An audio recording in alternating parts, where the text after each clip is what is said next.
Hello everyone, we're back with another week in gaming news. E3 has happened, so there's plenty of gaming news to cover, so let's get right into things. This is going to be a very condensed recap of E3, just some of the things that I saw, and some of the things that I liked, and some of the things I didn't, so let's get right into things. Starting off with Microsoft, they announced their Xbox One S, and they briefly discussed Project Scorpio, which is their 4K gaming machine. The Xbox One S is literally just a slim version of the Xbox One, but it can also output 4K video and media. That is not games, that's just media. So I guess that's kind of cool. There isn't really that much of a use for it, with the Xbox One already being pretty much the same thing and Scorpio coming out later next year. So I'm not sure why anyone would really want to buy that, but you know, it is what it is. On Sony's side of things, they announced their PlayStation Gear VR, which I have a whole nother rant about VR that I'm sure I will put out sometime. But I'm sure you can hear the weed whacker in the background right now. But their VR headset is coming out October 13th, as you can see, for $399 USD, which, if you ask me, is just nuts because that is more than the cost of a PlayStation 4. So, you know, question mark, question mark.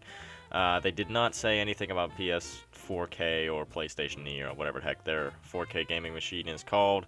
So chances are they're going to see how people react to Microsoft's and go from there. But that was Sony's big tech announcement, I suppose. As far as some games are concerned, we have new God of War that was announced with Kratos and I guess his son. It was some sort of small child. I never actually played any of the God of Wars, but the game actually does look pretty nice, so that should be a pretty cool one.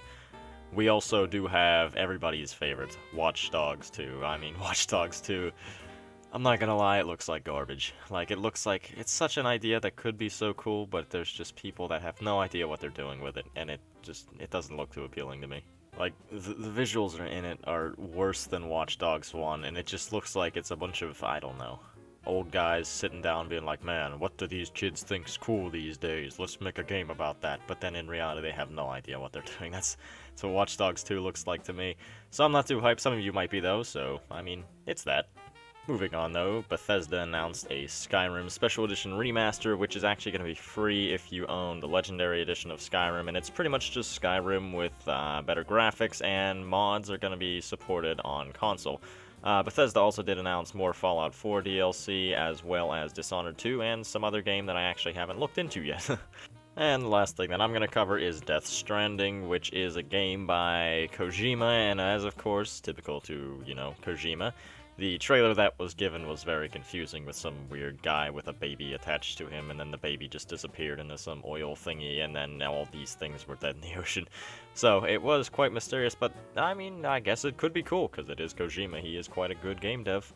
However, though, that is all the gaming news I'm going to cover for today. There is, of course, a lot more that happened at E3. There are a lot more games. There's a lot of stuff with VR, and I'm going to put out a video about VR soon because, you know, I have my thoughts on VR. But there's all sorts of cool other games, so I'm sure that all the press conferences are still on YouTube. If you have some extra time, you want to waste a few hours, go ahead and watch those. If you like the video, feel free to like. If not, feel free to dislike. Thank you, and goodbye.